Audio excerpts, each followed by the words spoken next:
శాశ్వతమైన ప్రేమతో మనల్ని ప్రేమిస్తున్నారు యేసు ప్రభువారు. మన కొరకు ఆయన శిలువ మీద ప్రాణం పెట్టారు. ఆయన నమ్మిన వారందరికీ కూడా ఉచితంగా రక్షణ ఇస్తున్నారు. ఆ ప్రేమ గల యేసు ప్రభువారు త్వరలో వస్తున్నారు రెండోసారి లోకానికి. ఆయన నమ్మిన వారందరినీ కూడా పరలోకం తీసుకువెళ్తారు. ఆ ప్రేమ గల యేసు ప్రభు నామంపేట మిమ్మల్ని అందరినీ కూడా మన కడవరి కాలం కార్యక్రమానికి ఆహ్వానిస్తున్నాను. ప్రియ సోదరి సోదరులారా, మనము గత 3 కార్యక్రమాల్లో దేవదూతలను గురించి నేర్చుకున్నాం. మనము గత 3 కార్యక్రమాల్లో 3 ఎపిసోడ్లో బైబిల్ గ్రంథం నుంచి దేవదూతల యొక్క పరిచర్య గురించి ధ్యానిస్తున్నాం. ఇది కూడా 4వ ఎపిసోడ్ దేవదూతల గురించి. అనేకమైన విషయాలు ఉన్నాయి కనుక వచ్చే ఎపిసోడ్లో మరికొన్ని ఎపిసోడ్లో కూడా దేవదూతలను గురించి వారి పరిచర్యను గురించి బైబిల్ గ్రంథం నుంచి మనం ధ్యానించబోతున్నాం.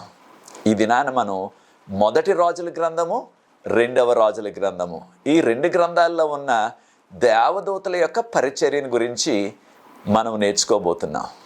ప్రార్థన చేసుకుని ఈ దిన వాక్యంలో కొనసాగుదాం. పరిశుద్ధ ప్రేమ గల మా తండ్రి, మీకు స్తుతులు స్తోత్రాలు వందనాలు చెల్లిస్తున్న మమ్మల్ని, మా కుటుంబాలని, మా ప్రాంతాలను మీరు ప్రత్యేకంగా దీవించి ఈ నెలంతా కూడా కాచి కాపాడారు. వందనాలు చెల్లిస్తున్నాం. మీ ప్రత్యేకమైన కృపాసన్నిధి మాతో ఉంచవలసిందని మేము ప్రభువా దేవదూతల పరిచర్య గురించి బైబిల్ గ్రంథం నుంచి నేర్చుకొనిచున్నాం. ఈ విషయాలు అర్థం చేసుకోవటానికి పరలోకపు జ్ఞానాన్ని మాకు ప్రసాదించి, పరిశుద్ధాత్మశక్తిని మాకు అనుగ్రహించి, ఈ లోతైన మర్మాలు తెలుసుకొని దాని ద్వారా మా పట్ల మీరు ఎంత శ్రద్ధ చూపుచున్నారనే విషయాన్ని మేము గ్రహించడానికి, మీ దేవదూతల ద్వారా మాకు పరిచర్య చేయిస్తున్నారనే ఆ దివ్యమైన విషయాన్ని మేము గ్రహించి మీకు యోగ్యమైన కుమారులుగా కుమార్తెలుగా మీకు ఎల్లప్పుడూ కూడా కృతజ్ఞత స్తుతులు చెల్లించేవారుగా ఉండే కృప దయచేయవలసిందని ఈ కార్యక్రమాన్ని వీక్షిస్తున్న ప్రతి వ్యక్తిని ఆశీర్వదించండి. ఈ పరిచర్య ముందుకు కొనసాగడానికి ఎవరైతే సహకరిస్తున్నారో వారందరికీ మీ ప్రత్యేకమైన కృపను అనుగ్రహించి దీవించవలసిందని యేసు ప్రభువు వారి పరిశుద్ధమైన నామమును బట్టి ప్రార్థిస్తున్నాను తండ్రి, ఆమేన్. ప్రియ సోదరి సోదరులారా, దేవదూతలు ప్రభువును నమ్ముకున్న వారికి ఈ లోకంలో మనకి ఎంతో పరిచర్య చేస్తున్నారు. ఈ దినాన్న 1 రాజుల గ్రంథము, 2వ రాజుల గ్రంథము, ఈ 2 గ్రంథాల్లో అనేకమైన దివ్యమైన విషయాలు ఉన్నాయి.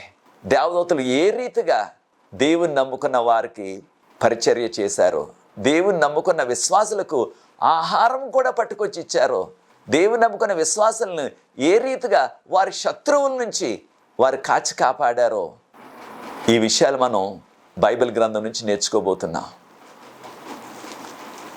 దేవుని యొక్క దేవదూతలు ఆయన నియమించారు మన కొరకు. వారు ఎంతో పరిచర్య చేస్తున్నారు. ఏది కూడా ఆశించకుండానే మన దగ్గర నుంచి మనం ఏమి ఇవ్వగలం దేవదూతలకి? వారు ఎంతో సేవ చేస్తున్నారు మనకి. మనము దేవునికి ఎల్లప్పుడూ కూడా కృతజ్ఞతాస్తుతులు చెల్లించాల.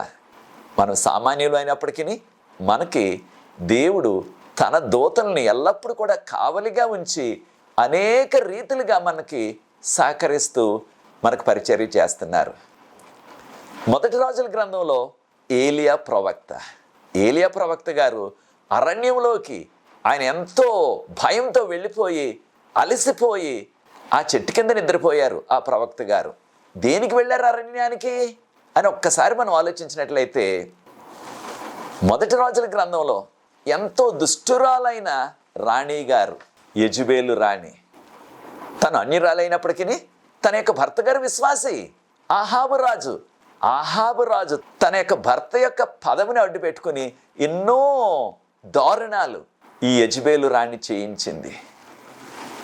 కనుకనే ఆ దినాల్లో దేవుని బిడ్డలైన ఇశ్రాయేలీయులను పెడదారి పట్టించేసి ఆ బయలును పూజించడానికి వారందరినీ కూడా ప్రోత్సహించింది ఈ యెజబెలు రాణి. కనుక ఏలియా ప్రవక్త గారు ఆ దినాల్లో ఆయన ఈ ఇశ్రాయేలు దేశం మీద, ఇశ్రాయేల్ దేశం అంటే 2 భాగాలు, ఇది ఉత్తర దేశం, దానికి సోమ్రోను రాజధాని, దాన్నే అనేక మార్లు సోమ్రోను దేశం అంటున్నాం. ఉత్తర ఇశ్రాయేల్ దేశం, నార్దర్న్ కింగ్డమ్ అంటున్నారు ఇంగ్లీష్లో. అక్కడ 3.5 సంవత్సరాలు వర్షం కురవకూడదని ప్రార్థన చేయగా వర్షం కురవలేదు. ఎంతో దారుణమైన కరువు వచ్చేసింది. పశువులకు కూడా పచ్చిమేత లేక అనేకమైన పశువులు చనిపోయాయి. కటకట్లాడిపోయారు ప్రజలు మంచినీళ్ళకి. 3.5 సంవత్సరాల్లో వర్షం లేదు కనుక ఆహారం కూడా దొరకలేదు వారికి. దాంతోపాటు ఇవన్నీ కూడా యొక్క ఏలియా ప్రవక్త నిజ దేవుడు ఎవరో నిన్ను రుజువు చేస్తాను, మీరందరూ కూడా రండి అని వారందరికీ సవాలు చేసినప్పుడు వారంతా కూడా కర్మేలు పర్వతం మీదకి వచ్చారు. వారు రోజంతా కూడా బలి అర్పణ చేసి ఎన్నో వారు చేయవలసినవన్నీ కూడా మంత్రతంత్రాలు చేశారు. వారు పెట్టుకున్న ఆ నియమం ప్రకారంగా ఆకాశం నుంచి అగ్ని దిగి రావాల, ఆ బలి పశువుని దహనం చేయాలి. అది జరగలేదు.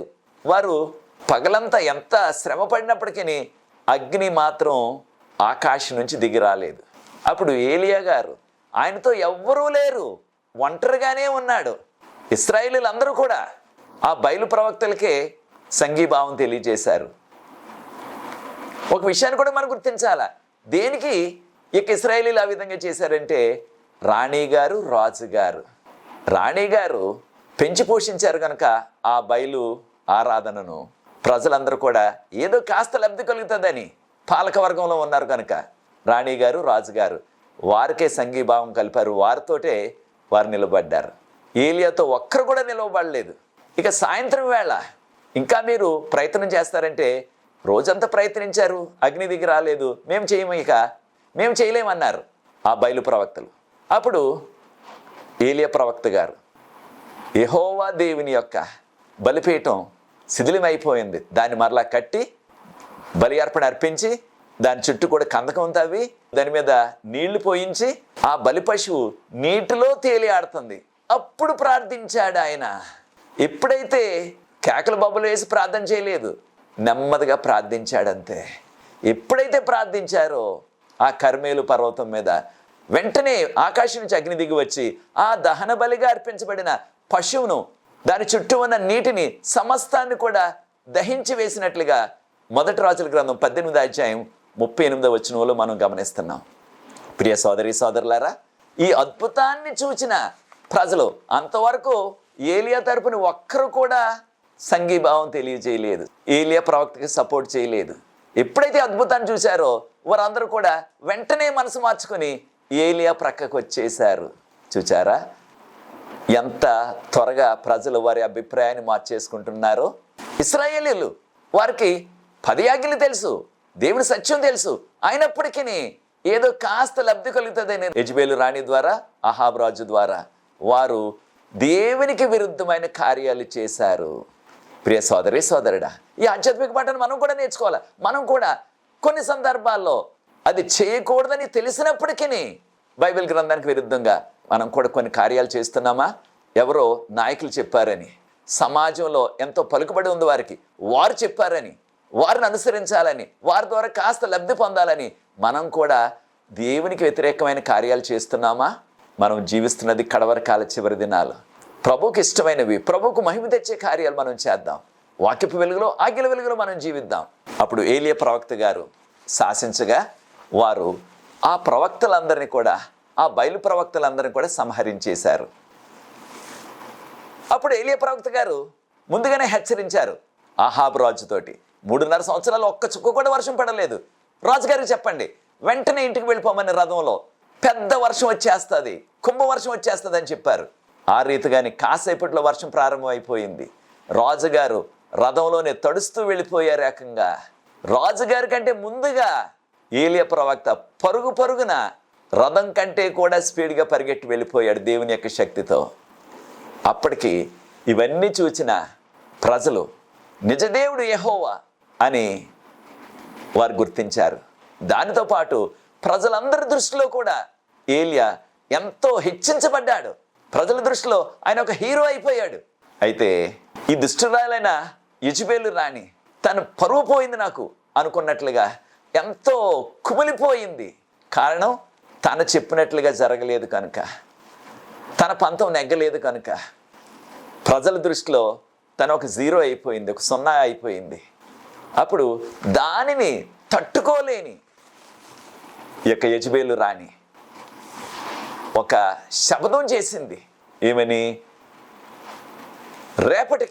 రేపు సాయంత్రం లోపల ఏలియా ప్రవక్తను హతం చేసేస్తాను, రేపు సాయంత్రానికి నీవు ఇక ప్రాణంతో ఉండవు అని కబురు పంపించేసింది ఏకంగా. చూచారా ప్రియ సోదరి సోదరులారా, అంత అద్భుతం జరిగినప్పుడు 3.5 సంవత్సరాలు వర్షం కురవలేదు. ఆయన ప్రార్థన చేయగా వర్షం వచ్చినప్పుడు అప్పటికైనప్పటికీ అవి చూచినప్పటికీ తన మనసు మారలేదు. ఈ ఆధ్యాత్మిక సత్యాన్ని మనం నేర్చుకోవాలి. అనేక మార్లు దేవుని యొక్క అద్భుతాలు చూస్తూ, అనేక మార్లు దేవుని యొక్క శక్తిని మనం గ్రహిస్తూ కూడా ఇంకా దేవుని తట్టు తిరగకుండా, మారు మనసు పొందకుండా జీవిస్తున్నామా? ఏలే ప్రవక్త అయినప్పటికీ ఆయన మానవుడు కనుక భయపడి ఆ అడవికి పారిపోయాడు. ఆయన పరుగున వెళ్ళిపోయాడు. దీని ద్వారా మనం గుర్తిస్తున్నది ఏంటంటే, దేవుడు తన యొక్క ప్రవక్తని ఎక్కడున్నప్పటికీ రక్షించగలడు, కాపాడగలడు. కానీ ఆయన ప్రవక్త అయినప్పటికీ మానవుడే కనుక ఆయనలో ఉన్న ఆ మానవ కోణాన్ని ఒక్కసారి గమనిద్దాం. ఆ భయంతో ఆయన అరణ్యానికి పారిపోయాడు. ఆ అరణ్యంలో రోజంతా కూడా ప్రయాణం చేసి అలసిపోయి ఆకలితో మంచినీరు లేక చాలా ఇబ్బంది పడ్డాడు.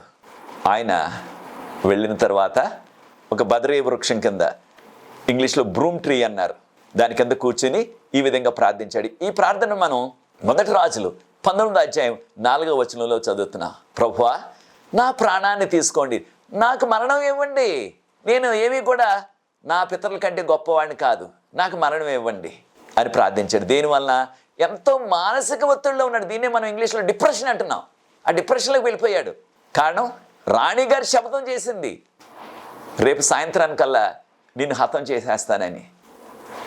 ఎంతో క్రూరురాలు కనుక ఖచ్చితంగా నన్ను హతం చేసేస్తుంది అన్నట్లుగా, నా ప్రాణాన్ని మీరే తీసుకోండి ప్రభు అని ప్రార్థన చేశాడు. ఈ ఆధ్యాత్మిక సత్యాన్ని కూడా మనం నేర్చుకోవాలి. అనేక మార్లు ఉన్న ఒత్తిడిని బట్టి, మానసిక ఒత్తిడిని బట్టి, పరిస్థితులను బట్టి నీవు కూడా ఎప్పుడైనా ప్రియ సోదరి సోదరుడా నాకు మరణం దయచేయండి అని ప్రార్థించావా? లేకపోయినట్లయితే ఆ యొక్క పరిస్థితులు ఎంతో నీకు వ్యతిరేకంగా ఉన్నావు కనుక, ఆ కుటుంబ పరిస్థితులు, ఆర్థిక పరిస్థితులు, ఉద్యోగ పరిస్థితులు ఏవైనప్పటికీ నీకెంతో మానసిక ఒత్తిడి తెచ్చాయి కనుక ఎప్పుడైనా సరే చనిపోవాలని ఆలోచన వచ్చిందా? చనిపోవాలని, ఆత్మహత్య చేసుకోవాలని ప్రయత్నం చేశావా? దేవుని బిడ్డలుగా మనకు అది తగదు. మనం ఆత్మహత్య ఆలోచన మన మనసులోనికి రానివ్వకూడదు. కారణం, యేసు ప్రభు వారు మనకి ఆయన నిత్య జీవం ఇవ్వటానికి వచ్చారు. అయితే సాతాను మన యొక్క జీవితాన్ని నాశనం చేయటానికి ఎల్లప్పుడూ కూడా ప్రయత్నం చేస్తున్నాడు. అలసిపోయిన ఆ ఏలియా ప్రవక్త గారు ఆ చెట్టు కిందే గాఢ నిద్ర పట్టేసింది. ఆ చెట్టు కిందే నిద్రపోయారు ఆయన. మన యొక్క భాషలో నిద్ర సుఖం ఎరగదని మనకు సామెత ఉన్నది. నిద్ర వచ్చినట్లయితే ఇక ఎక్కడైనా సరే పరుండిపోతాం. ఆయన అలసిపోయాడు, ఆకలితో ఉన్నాడు, దాహంతో ఉన్నాడు, నిద్రపోయాడు. 1 రాజుల గ్రంథం 19వ అధ్యాయం 5వ వచనం చూసినట్లయితే, ఏలియా ఆ రీతిగా నిద్రిస్తున్న సమయంలో దేవదూతను పంపించారు. దేవదూత వచ్చారు. దేవదూత వచ్చి తట్టిని మరి లేపారు. కాను గాఢ నిద్రలో ఉన్నాడు. ఆయన్ని అటు ఇటు కదుపుతూ లేపారనమాట. ఆయన లేపి, నీవు లేచి భోజనం చెయ్యి అని చెప్పారు. అప్పుడు ఆ నిద్రలోంచి కాస్త ఆయనకి మెలకు వచ్చినప్పుడు బహుశా ఆయన మనసులో ఒక భయం వచ్చే ఉంటుంది. త్వరలో ప్రభు వస్తున్నారు, మనం పరలోకం వెళ్తాం. పరలోకం వెళ్ళిన తర్వాత ఏలియా ప్రవక్త గారిని ప్రశ్న అడగాలనుకుంటున్నాను. దేవదూత వచ్చి మిమ్మల్ని ముట్టుకొని ఇలాగా మిమ్మల్ని తట్టి లేపుతున్నప్పుడు మీ మనసులోకి వచ్చిన ఆ ఆలోచన ఏమిటి? బహుశా ఆ దుష్టురాలైన యెజబేలు యొక్క సైనికులు ఎవరైనా వచ్చి మిమ్మల్ని బంధిస్తానికి వచ్చేసారని, లేకపోయినట్లయితే మిమ్మల్ని హతం చేసేస్తున్నారని అనుకున్నారా? ఖచ్చితంగా మానవుడిగా ఆ భయం వచ్చే ఉంటుంది ఆయనకి.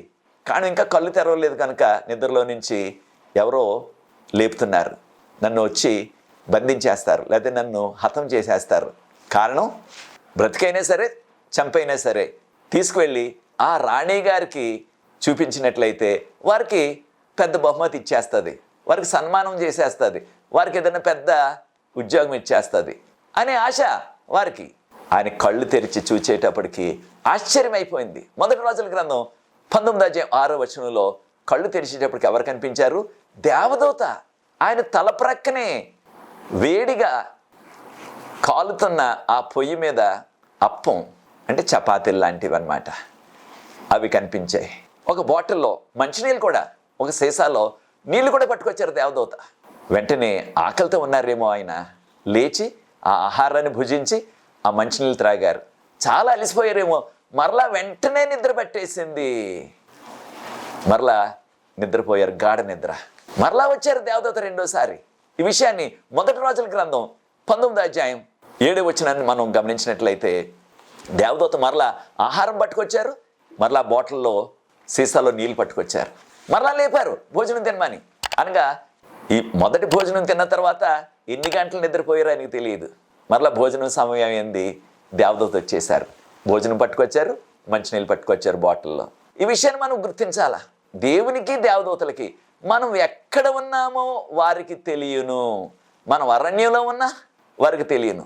ఏలి ఎక్కడున్నారో దేవునికి తెలుసు, దేవదూతలకు తెలుసు. కనుకనే దేవదూతను పంపించారు. దేవదూత వచ్చేసారు ఆహారం పట్టుకుని, మంచినీళ్ళు పట్టుకొని. మరొక విషయాన్ని కూడా మనం గుర్తించాలా.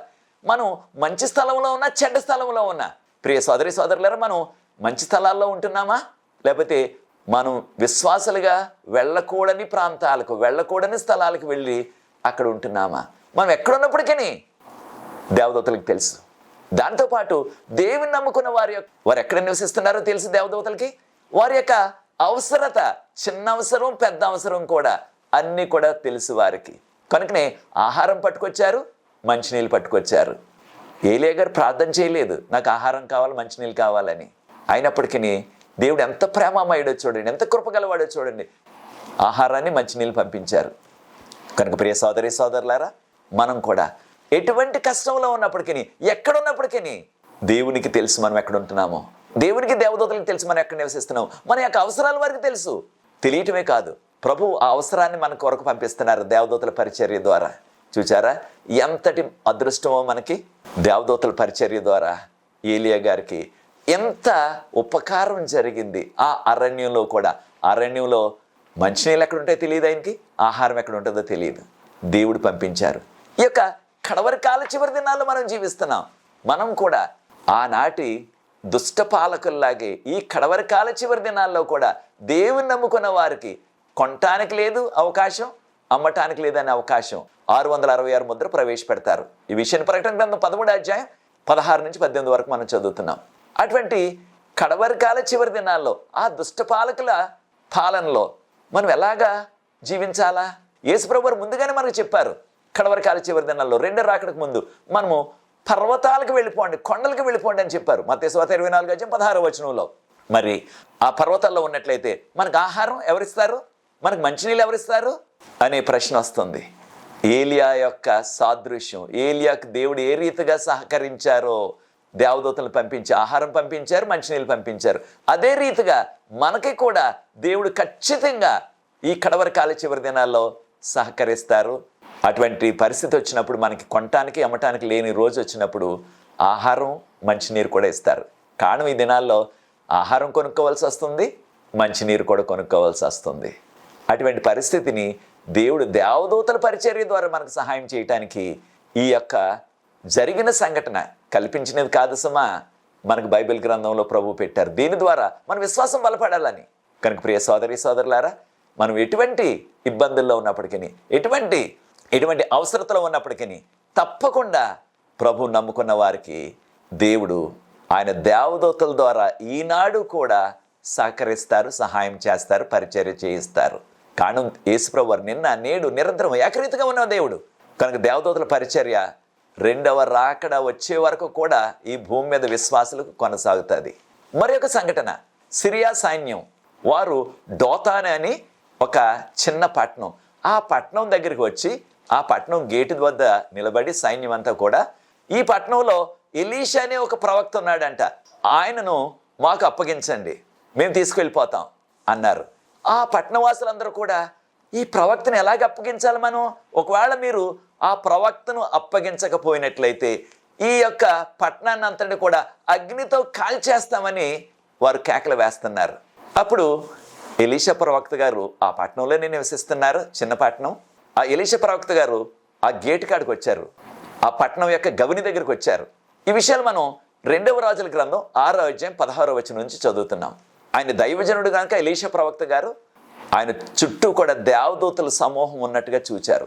కానీ ఆయనకు సహకరిస్తున్న, ఆయనకు సేవ చేస్తున్న ఆ పరిచారకుడు, ఇంగ్లీష్లో మనం హెల్పర్ అంటున్నాం కదా, ఆయన నా ఏలినవాడా, నా యజమానుడా, ఇంతమంది సైన్యం వచ్చేశారు, ఇంతమంది సిరియా సైన్యం వచ్చేసింది, ఈ పట్టణం అంతని కూడా కాల్చేస్తామంటున్నారు, మనం ఏం చేయాలి ఇప్పుడు అని చాలా ఆందోళన పడిపోయాడు. అప్పుడు ఎలీషా ప్రవక్త గారు దేవుని సన్నిధిలో ప్రార్థించారు. ప్రభువా, నా యొక్క సేవకుని యొక్క నేత్రాలని మీరు తెరవండి ప్రభువా అని ప్రార్థన చేయగా ప్రభు ఆ సేవకుని యొక్క నేత్రాలు తెరిచారు. నేత్రాలు తెరవగానే ఆయన ఏం చూడగలిగారు? ఆ పర్వతం మీద అంతా కూడా అగ్ని రథాలు, అగ్ని గుర్రాలు, దేవదూతల సైన్యం కనిపించింది. ఈ విషయాన్ని మనం 2వ రాజుల గ్రంథం 6వ అధ్యాయం 17వ వచనంలో చదువుతున్నాం. ఎప్పుడైతే ఎలీషా ప్రవక్త గారు ప్రార్థించారో దేవుడు ఆ యొక్క సేవకుని యొక్క నేత్రాలు తెరవగా చుట్టూ కూడా అగ్ని రథాలు, అగ్ని గుర్రాల్లాగా దేవుని యొక్క సైన్యం కనిపించింది. అప్పుడు ఆ సేవకునికి తెలిసింది, తన యొక్క సేవకుడైన, తన యొక్క భక్తుడైన ఎలీషా ప్రవక్తని కాపాడటానికి దేవుడు పరలోకపు సైన్యాన్ని పంపించేశారు. పరలోకపు సైన్యం ముందు ఈ భూలోకంలో సైన్యం అంతా వచ్చినప్పటికీ వారు ఏమాత్రం ఏం చేయగలరు మానవులు? ఈ ఆధ్యాత్మిక సత్యాన్ని కూడా మనం నేర్చుకోవాలా. మన అనుదిన జీవితంలో దేవదూతలు మన కంటికి కనిపించట్లేదు, కానీ ఎల్లప్పుడూ కూడా మన చుట్టూ కూడా దేవుడు దేవదూతలను ఒక కంచె వలె, ఒక హెడ్జ్ వలె, ఇంగ్లీష్లో హెడ్జ్ అంటున్నాం, అనగా ఒక కంచెలాగా చుట్టూ మనకి ఒక కాపుదల ఆయన పెడుతున్నారు. ఆయన నమ్ముకున్న మనకి ఈ లోకంలో సాతాను ఎటువంటి హాని కలుగ చేయకుండా దేవుడు ఈ రీతిగా దేవుని యొక్క కాపుదల మన చుట్టూ కూడా ఉంచుతున్నారు. ప్రియ సోదరి సోదరులారా, నీవు కూడా అనేక శ్రమల్లో ఉన్నావా, అనేక కష్టాల్లో ఉన్నావా? నీ శత్రువులు ఏదో రీతిగా నిన్ను నాశనం చేసేయాలని, నిన్ను ఏదో రీతిగా తొక్కేయాలని, నిన్ను ఏదో రీతిగా కించపరచాలని వారు అనేకమైన ప్రయత్నాలు చేస్తున్నారా? యేసు ప్రభు నమ్ముకున్నట్లయితే ఆయన యొక్క కాపుదల, ఆయన యొక్క రక్షణ, ఆయన యొక్క నడుపుదల, ఆయన యొక్క భద్రత దేవుడు నీకు అనుగ్రహిస్తారు.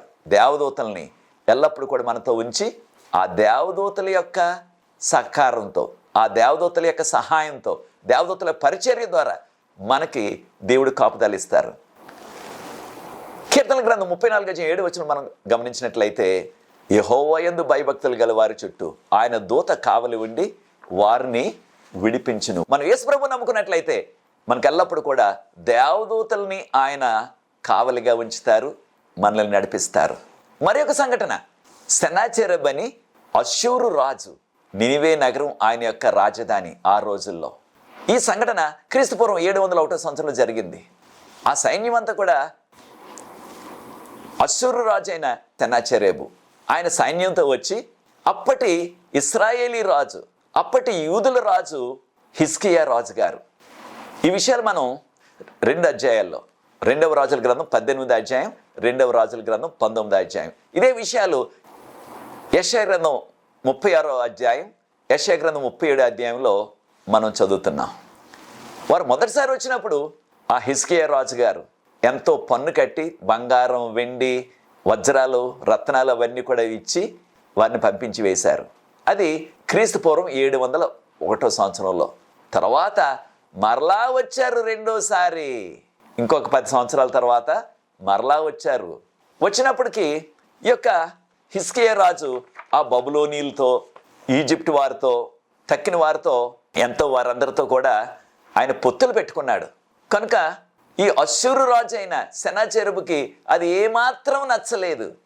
అప్పుడు పెద్ద సైన్యం, 2 లక్షలకు పైగా సైన్యంతో వచ్చి యెరూషలేమును ముట్టడి వేసి, అప్పుడు సెనాచెరబు రాజు గారు హిజ్కియా రాజుకు వర్తమానం పంపించారు తన యొక్క వార్తాహరుడి ద్వారా. నీవు నీ యెహోవా దేవుడు నిన్ను కాపాడతాడని నమ్ముకొని మోసపోవద్దు. ఏ దేవుడు కూడా నిన్ను నా చేతిలో నుంచి రక్షించలేడు. హిజ్కియా రాజు, ఈ చుట్టుపక్కల అనేక దేశాలు మేము సమూలంగా ఓడించి నాశనం చేసేసాం, నా చేతిలో నుంచి నిన్ను తప్పించగల దేవుడు ఎవ్వరు కూడా లేరు అని వర్తమానం పంపించాడు. ఆ వర్తమానం అందుకున్న హిజ్కియా రాజు గారు తన యొక్క వస్త్రాలు చించుకొని, గోని పట్ట కట్టుకొని, దుఃఖంతో దేవుని సన్నిధిలో తగ్గించుకొని దుఃఖంతో వెళ్ళి ప్రార్థించాడు. ప్రభువా, నాకు ఈ ఆపద వచ్చింది, మీరే కాపాడండి అని. దానితో పాటు తన యొక్క సేవకుల్ని యెరూషలేము నగరంలోనే నివసిస్తున్నారు యెషయా ప్రవక్త గారు, ఆయన దగ్గర కూడా పంపించారు, దేవుని యొక్క వర్తమానం ఏంటి తెలుసుకుని రండి అని. అయితే ఈ యొక్క ఆధ్యాత్మిక పాఠాన్ని కూడా మనం నేర్చుకోవాలా. ఎప్పుడైతే మనకు కష్టం వస్తుందో, ఎప్పుడైతే ఇబ్బందులు వస్తున్నాయో, ఎప్పుడైతే శ్రమలు వస్తున్నాయో, దేవుని తట్టు తిరిగి దేవుని సన్నిధికి వెళ్ళి మనం తగ్గించుకొని దేవుని సన్నిధిలో విలపించినట్లయితే తప్పకుండా ప్రభు మనకు సహాయం చేస్తారు. దేవుడు యెషయా ప్రవక్తకి వర్తమానం పంపించారు. యెషయా గ్రంథం 37 ఈ యొక్క రాజు నీకు ఏ కీడు చెయ్యలేడు, యెరూషలేము నగరంలో అడుగు పెట్టలేడు, యెరూషలేము నగరంలోనికి ఒక్క బాణాన్ని కూడా ఆయన వెయ్యలేడు. ఎలా వచ్చాడో అలా వెళ్ళిపోతాడు. యెషయా గ్రంథం 37 ఏ దారిలో వచ్చాడో ఆ దారిలోనే పారిపోతాడు. మరలా యెషయా గ్రంథం 37 నేను ఈ యొక్క నగరాన్ని, నా నగరం యెరూషలేము నగరం, నా నామము ఘనత కొరకు ఈ యొక్క నగరాన్ని నేను కాపాడుతాను. దానితో పాటు నా సేవకుడైన దావీదును బట్టి ఈ యెరూషలేము నగరానికి ఏ హాని కలగకుండా నేను దీనిని రక్షిస్తాను, దీనిని కాపాడుతాను అని ప్రభు వర్తమానం పంపారు యెషయా ప్రవక్త ద్వారా. ఆ రాత్రి వేళ దేవుడు దూతను పంపించారు. ఆ దూత దిగి వచ్చి యెషయా గ్రంథం 37 గమనించినట్లయితే ఒక్క దూతే ఆ రాత్రి వేళ వచ్చి నిద్రపోతున్న ఆ అశ్షూరు సైన్యం 2 లక్షలకు పైగా ఉన్నారు. వారిలో ఉన్న యుద్ధశూరులు, ఆ యుద్ధ నాయకులు, ఆ క్యాప్టెన్లు వారందరినీ కూడా హతం చేసేశారు. ఎంతమంది హతం అయిపోయారు? 1,85,000 మందిని ఒక్క దూతే సంహరించేశారు. చూచారా ప్రియ దేవుని బిడ్డలారా, దేవుడు దూతను పంపించి ఏ విధంగా హిజ్కియా రాజుకు యెరూషలేము నగరానికి ఎంత విడుదల ఇచ్చేశారో చూడండి. కనుక దేవుడు ముందుగానే చెప్పారు యెషయా ప్రవక్త ద్వారా. యెషయా గ్రంథం 37 నేను నిన్ను విడిపిస్తాను, నీకే కీడు కలగదు. సెనాచెరీబు రాజు తిరిగి తన యొక్క ప్రాంతానికి వెళ్ళిపోతాడు, అక్కడ తను ఖడ్గం ద్వారా హతమైపోతాడు అని చెప్పారు. ఆ రీతిగానే దేవుడు ముందుగానే ప్రవచించిన రీతిగానే యెషయా 37 గమనించినట్లయితే ఈ యొక్క సెనాచెరీబు రాజు నినివే పట్టణానికి వెళ్ళిపోయి హాయిగా ఉందనుకుని దేవుళ్ళ యొక్క ఆలయంలోకి వెళ్ళి అక్కడ ఆరాధన చేసుకుంటుంటే, ఈ సెనాచెరీబు రాజు నినివే నగరంలో తనకిష్టమైన దేవుణ్ణి ఆ మందిరంలో పూజించుకుంటుంటే తన సొంత కుమారులు, 2 కుమారులు వారు ఖడ్గంతో సొంత తండ్రిని హతం చేసేశారు. ముందుగా దేవుడు యెషయా ప్రవక్త ద్వారా చెప్పించిన ప్రవచనం అక్షరాల నెరవేరింది. సొంత కుమారులు హతం చేసేసి అక్కడి నుంచి పారిపోయారు. చూచారా ప్రియ దేవుని బిడ్డలారా, దేవుని నమ్ముకున్న వారికి ఏ రీతిగా దేవుడు దేవదూతను పంపించి శత్రువుల్ని 1,80,000 మందిని ఒకేసారి హతం చేసేశారు. అప్పుడు యెరూషలేముకి ఏ కీడు కలగలేదు. దేవుని నమ్ముకున్న రాజైన హిజ్కియాకి ఎంతో విడుదల వచ్చేసింది. మనకి కూడా కడవరకాల చివరి దినాల్లో జీవిస్తున్నాం. రెండవ రాకడకు ముందు సాతాను దేవుని బిడ్డల మీదకి అనేక మంది తన అనుచరులను పురుకొల్పినప్పటికీ దేవుడు మనకి కాపుదలు ఇస్తారు, మనకు విడుదల ఇస్తారు. త్వరలో రెండోసారి వస్తున్నారు. ఆయన వచ్చినప్పుడు ఆయన దేవదూతలను పంపించి మనం ఏ గ్రామంలో ఉన్నా, ఏ పట్టణంలో ఉన్నా, ఏ నగరంలో ఉన్నా మనల్ని ప్రోగు చేసి పరలోకం తీసుకువెళ్ళిపోతారు. అది కావాలని కోరుకుంటున్నావా ప్రియ సోదరి సోదరుడా? నీ జీవితంలో కూడా, నీ కుటుంబంలో కూడా దేవదూతల పరిచర్య ద్వారా మేలు పొందాలని, దీవించబడాలని ఆశించినట్లయితే నాతో ఏకీపించండి, ప్రార్థించి ఈ 4వ వర్తమానాన్ని ముగిస్తాను. అనేకమైన విషయాలు ఉన్నాయి కనుక వచ్చే కార్యక్రమంలో కూడా మరికొన్ని విషయాలు 5వ ఎపిసోడ్లో నేర్చుకుందాం. ప్రార్థన. పరిశుద్ధ ప్రేమగల మా తండ్రి, మీకు స్తుతులు, స్తోత్రాలు, వందనాలు చెల్లిస్తున్నాం. మమ్మల్ని, మా కుటుంబాల్ని మీ కృపలో నడిపిస్తూ మీ దేవదూతల పరిచర్య ద్వారా మీ కాపుదల మాకు అనుగ్రహించి మీకు యోగ్యమైన కుమారులుగా, కుమార్తెలుగా జీవించి త్వరలో మీరు రెండోసారి వచ్చినప్పుడు మేము ఎత్తబడే జనాంగంలో ఉండి మీ దేవదూతల సమూహంతో కలిసి యుగ యుగాలు మీతో ఉండే ఆ ధన్యత మాకు దయచేయవలసిందని, ఈ కార్యక్రమం వీక్షిస్తున్న వారిని ఆశీర్వదించండి. ఈ పరిచర్య ముందు కొనసాగడానికి ఎవరైతే సహకరిస్తున్న వారందరినీ కూడా ఆశీర్వదించవలసిందని యేసు ప్రభువారి పరిశుద్ధమైన నామమును బట్టి ప్రార్థిస్తున్నాను తండ్రి. ఆమేన్. ప్రియ సోదరి సోదరులారా, ప్రభు మిమ్మల్ని ప్రేరేపించినట్లయితే పరిచర్య ముందు కొనసాగడానికి మీరు కూడా సహకరించిన తెర మీద వచ్చిన నంబర్కి నన్ను సంప్రదించినట్లయితే వివరాలు మీకు అందిస్తాం. మీరు కూడా దీనిలో పాలుభాగస్తులు అవ్వండి, సహకరించండి. ప్రభు మిమ్మల్ని ప్రత్యేకంగా దీవించగాక. వచ్చే ఎపిసోడ్లో 5వ ఎపిసోడ్లో మరలా కలుసుకుందాం. God bless you.